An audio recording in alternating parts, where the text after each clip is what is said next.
Programang ito ay rated SPG. Striktong patnubay at gabay ng magulang ang kailangan. Maaaring may masiselang tema, lengguwahe, karahasan, sexual, horror o droga na hindi angkop sa mga bata.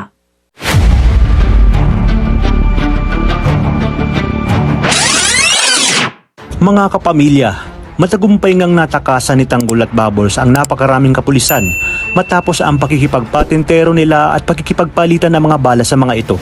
Iminungkahi ni Bubbles na kinakailangan muna nilang magpalamig bago bumalik sa bilibid dahil tiyak na may checkpoint sa bawat sulok at iskinita pabalik sa city jail.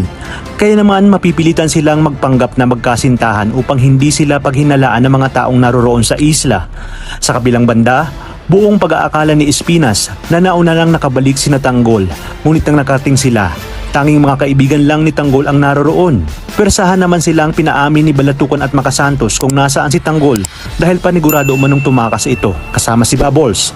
Mariin namang itinanggi ni Enteng na hindi talaga nila alam at alam naman umanong ni Chief Espinas na hinahabol sina Tanggol ng mga kapulisan.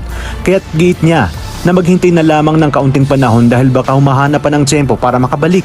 Ayon pa kay Enteng, hindi magagawa ni Tanggol na ipagpalit ang kalayaan nito sa kanila dahil alam nilang tapat si Tanggol at di niya hayaang may mangyari sa kanila dahil batid umano ni Tanggol na kapag hindi siya bumalik, tiyak papatayin silang lahat ni Chief Espinas. Gayunpaman, pinigilan ni Espinas si Balatukan dahil naisip niyang kasama ni Tanggol si Bubbles at alam niyang tapat sa kanya si Bubbles. Dumako naman tayo sa mansyon. Sa pagdating nga ni na Olga at Don Julio ay agad niyang malalaman na may tama ng baril si David at inutos nga ni Ramon na sa mansyon ito dalhin. Kaya naman dito hindi niya na alam ang kanyang gagawin lalo pat kakabalik lang ni Mokang kasama ang mag-asawang Marcin at Nita. Batid ni Olga na paniguradong mabubuko ang kanilang mga plano.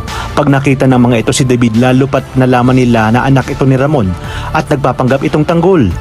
Kaya naman gagawa siya ng paraan kung sakali magkabukuhan. Agad niyang tatawagan si Balatukan upang sabihin na siguraduhin itong makukuha niya na si Tanggol dahil ito ang araw na kanyang itinakda na maging katapusan nga ni Tanggol. Wala namang kaalam-alam si Olga na narinig pala lahat ni Mokang ang kanilang pinag-usapan ni Balatukan at malaking palaisipan sa kanya kung sinong Tanggol ang tinutukoy nito at kung bakit ganoon nalaman ang galit ni Olga sa sinasabi nitong Tanggol. Isang malaking suliranin din ito kay Balatukan dahil hanggang ngayon ay hindi pa rin nakakabalik si Tanggol kahit ganun na lamang ang gigil niya sa mga kaibigan ni Tanggol. Di kalaunan nga ay malalaman ni Espinas ang pagtawag ni Olga kahit nagbitaw siya ng salita na hindi na siya papayag sa gustong mangyari ng kausap ni Balatukan lalo pat malaking pera na ang naiaakyat ni Tanggol sa kanila at mas mapakikinabangan nga nila ito. Kaya naman mga kapamilya, pakatutukan natin ang mas kapanapanabik na tagpo dito lang sa numero 1 pambansang teleserye ng sambayanan, ang FPJ's Batang Quiapo.